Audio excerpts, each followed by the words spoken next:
തൃശൂർ പൂങ്കുന്നം ദേശീയവിളക്കിന്റെ സമാപന ദിവസമാണ് ഇന്ന്. ഒരു മാസം നീണ്ടുനിന്ന പരിപാടികൾക്ക് ഇന്ന് പോകുന്ന ശിവക്ഷേത്രത്തിൽ സമാപനമാകും. തൃശൂരിൽ നിന്ന് ആനന്ദ് പുത്തൂർ തയ്യാറാക്കിയ റിപ്പോർട്ടിലേക്ക്. തൃശൂർ പൂങ്കുന്നം ദേശവിളക്കിന്റെ സമാപന ദിവസമാണിന്ന്. അതോടനുബന്ധിച്ച് നടക്കുന്ന വിവിധ പരിപാടികളാണ് എന്റെ പിന്നിൽ ഈ ദൃശ്യങ്ങളിൽ നിന്ന് കാണാൻ വേണ്ടി സാധിക്കുന്നത്. വൈകുന്നേരം 6 മണിയോടുകൂടി തന്നെ തൊട്ടടുത്ത ശങ്കരംകുള ക്ഷേത്രത്തിൽ നിന്ന് കാലപ്പുലിയോട് സജീവനന്മാരുമെല്ലാം അകമ്പടിയോടുകൂടി ആരംഭിച്ച പരിപാടികൾ ഇപ്പോൾ അല്പസമയത്തിനകം തന്നെ ക്ഷേത്രത്തിലേക്ക് എത്തിച്ചേരും.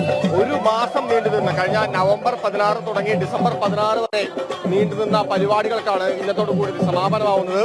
വലിയ ഒരു ആൾക്കൂട്ടം തന്നെയാണ് ഈ ഒരു സമയത്തും ഈ പൂങ്കുന്നത്ത് നമുക്ക് കാണാൻ വേണ്ടി സാധിക്കുന്നത്. തൃശ്ശൂരിനെ സംബന്ധിച്ചിടത്തോളം ഈ 365 ദിവസവും അത്തരത്തിൽ ആഘോഷങ്ങളുടെ ഒരു കേന്ദ്രമാണ്. സാംസ്കാരിക തലസ്ഥാനം എന്ന് പറയുന്നത് അക്ഷരാർത്ഥത്തിൽ അന്വർത്ഥമാക്കിക്കൊണ്ടിരിക്കുന്ന ഒരു കാഴ്ച അത് തന്നെയാണ് ഈ ഓരോ ആൾക്കൂട്ടത്തിനിടയിലും നമുക്ക് വ്യക്തമാകുന്നത്. ഇപ്പോൾ കാണുന്നത് ഇത്തരത്തിലുള്ള ഈ നിശ്ചല ദൃശ്യങ്ങളും അതുമായി ബന്ധപ്പെട്ടുകൊണ്ടുള്ള ഈ കലാപരിപാടികളും ആഘോഷങ്ങളും എല്ലാം കാണാൻ നിരവധി ആളുകളാണ്. അതായത് ചെറിയ കുട്ടികൾ മുതൽ വലിയ അമ്മമാർ വരെ തന്നെ ഈ റോഡിന്റെ ഇരുവശങ്ങളിൽ നിന്നുകൊണ്ട് ആ ഒരു കാഴ്ചകൾ ആസ്വദിക്കുന്ന ഒരു കാഴ്ച.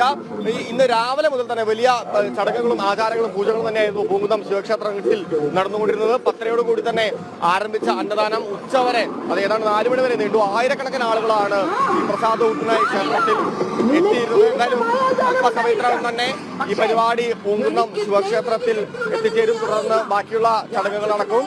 ഈ ദൃശ്യങ്ങളിൽ നിന്ന് കാണുന്ന പോലെ തന്നെ വലിയ ഒരു ആഘോഷം, ഒരുപക്ഷെ വലിയ ഒരു പൂരം പോലെ തന്നെ ആ പൂരത്തിനുള്ള എല്ലാ ആഘോഷങ്ങളും ആ ആളുകളും യഥാർത്ഥത്തിൽ ഈ രാത്രിയിലും ഈ നിരത്തിലുണ്ട് എന്ന് തന്നെയാണ് അതിലേറ്റവും പ്രധാനപ്പെട്ട ഒരു കാര്യം. എന്തായാലും ഈ ക്ഷേത്രത്തിൽ ഇതേ സമയം തന്നെ ഭക്തിഗാനമേളയും നടക്കുന്നുണ്ട്, വിവിധ കലാപരിപാടികളും നൃത്തത്തിനും എല്ലാം നടക്കുന്നുണ്ട്. എന്നാൽ തൃശ്ശൂരിനെ സംബന്ധിച്ചിടത്തോളം ഏറ്റവും പ്രധാനപ്പെട്ട ഒരു ഉത്സവം തന്നെയാണ് പൂങ്കുന്നത്തെ ദേശവിളക്ക്. അല്പസമയത്തിനകം തന്നെ ഈ ആഘോഷങ്ങൾ ക്ഷേത്രത്തിൽ പ്രവേശിക്കും.